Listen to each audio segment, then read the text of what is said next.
Superdrol, Methasterone, drug profile for bodybuilding. I had a request to do this one. I have, in full disclosure, I've never personally used Superdrol. Um, uh, it's kind of a fringe thing. You know, it, I'm an old school guy. I'm pushing 50 now, and it was even around when I got started into things. It was a pro hormone. Actually, it was legal up until I think we'll dig into it. We'll dig into it in the profile here, but it was legal up until less than a decade ago, and it was sold as a supplement. But anyway, before we get into it, please take the time to subscribe to my channel. I get a lot of people watching the videos, but not many people subscribing. I would really appreciate it if you subscribed. The YouTube gods like it when I get subscribers and they show my videos more, and it helps grow the channel. I think I'm putting good information up, and I would like to grow the channel, help people out. Once again, I've said it in my other videos, but this channel for me is about harm reduction. Um, a lot of people take steroids that have no clue what they're doing with them, and do so in a reckless and dangerous manner. My hope is to provide people with good information so they can make better choices if they are going to use. Not that I'm condoning that. Always the best choice is not to use, but this will give you an opportunity to learn what you're getting into and make better decisions and hopefully preserve your health. Also, if you want to follow me personally and see what's going on with my bodybuilding journey, my old man bodybuilding journey, you can follow me at Paul K. Barnett on Instagram. All right, so let's dig into this puppy. Properties of Superdrol. It's essentially just oral Masteron. It's chemically identical, except for the methylation. It is a 17 alpha alkylated steroid. So, we all know about that. They do that to make it orally administrable, which also makes it liver toxic. It was originally researched by Syntex Corporation. Superdrol, with its C17 modification, never made it really modifiable or not modifiable, never made it marketable as a prescription drug. Um, you know, Essentially, Masteron did the same thing in a safer manner, so there really wasn't any use for it. So it was kind of put on the shelf. It is a DHT derivative, so it doesn't aromatize. It does not convert to DHT through 5-AR, so if you do experience any side effects, masculinization side effects, or hair loss, things like that, a 5-AR inhibitor will not work. Just so you know, ProScar, etc. Um, it was sold, like I mentioned earlier, it was sold as a pro hormone. It was actually banned in the FDA in 2012. I think that's correct. So if I'm wrong about that, please let me know. But that's what I found online. Um, I had it in my head that the FDA banned a lot of the pro hormones before then, but maybe they didn't.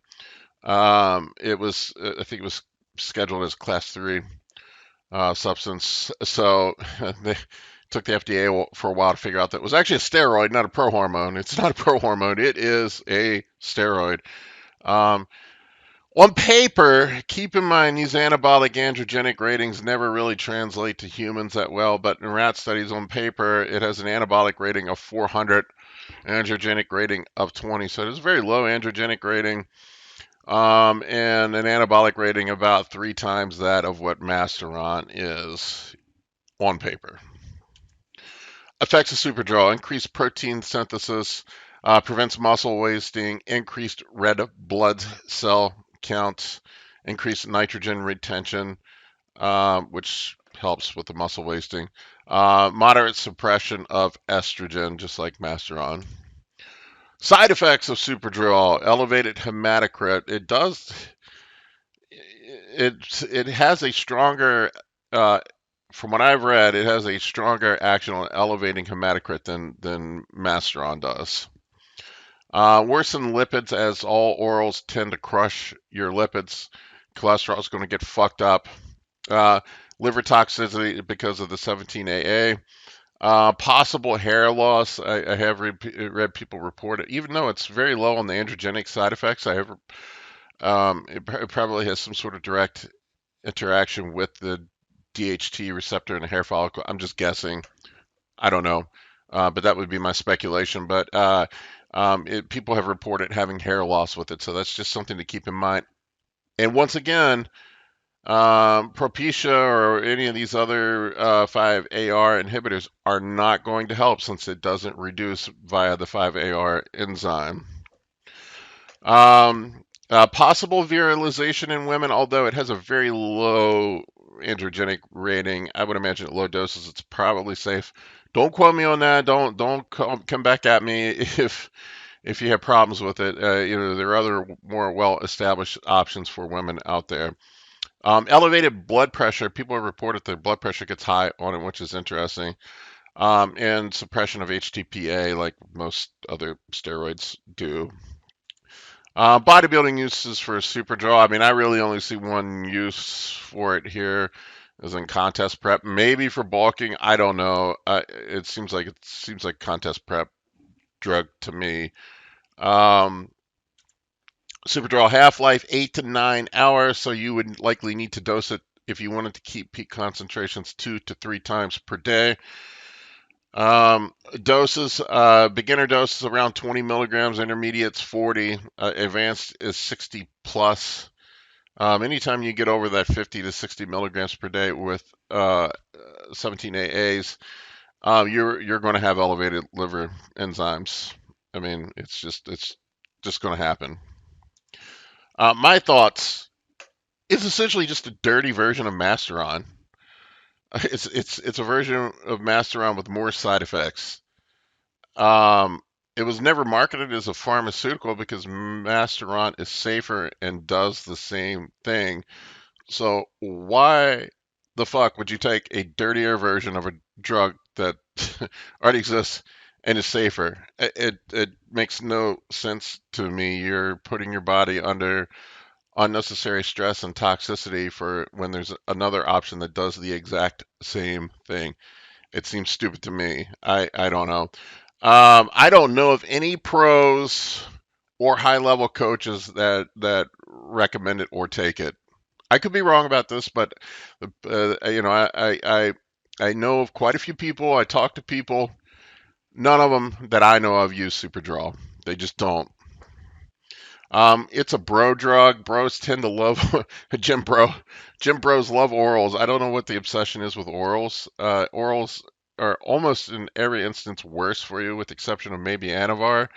And really, this should be limited in use and probably saved for the last parts of contest prep only if you want to keep doing this for a long time and not have a detrimental or limit the detrimental effects on your health.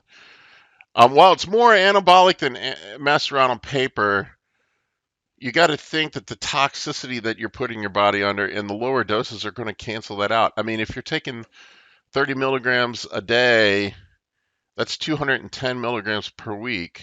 You could take 600 milligrams of Masteron and essentially have the same anabolic effect on paper. Who knows how that really translates out in practicality, but once again, why?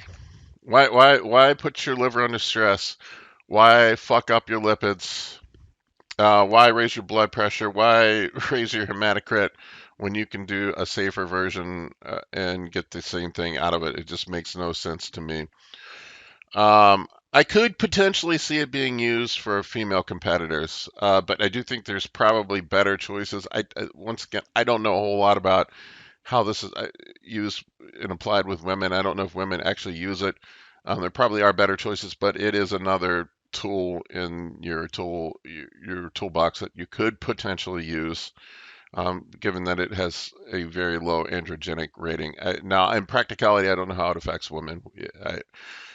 So take that with a grain of salt. But that is really kind of where I see it. I just think overall there's better choices. I you know If there's a better choice, a safer choice, something that gets the job done with less damage to the body, that's the choice that you should make every time. I don't know why people get this thing in their head that if it has more side effects that it's working better, which is just not true. Less side effects are good. Why do people think that more side effects when it comes to this stuff means that it's working? I just don't understand that. And anyway, I just for me, I would just use Masteron. Thank you for watching my video. Already mentioned liking and subscribing. I'm going to mention it again. Please do so. If there are other videos you would like me to make, I'm happy to do so. Make suggestions. I'm open to suggestions, and feel free to ask questions in the comments section. I will do my best to answer them. I don't have the answers to everything, but I will do my best. Anyway, have a great day. Take care.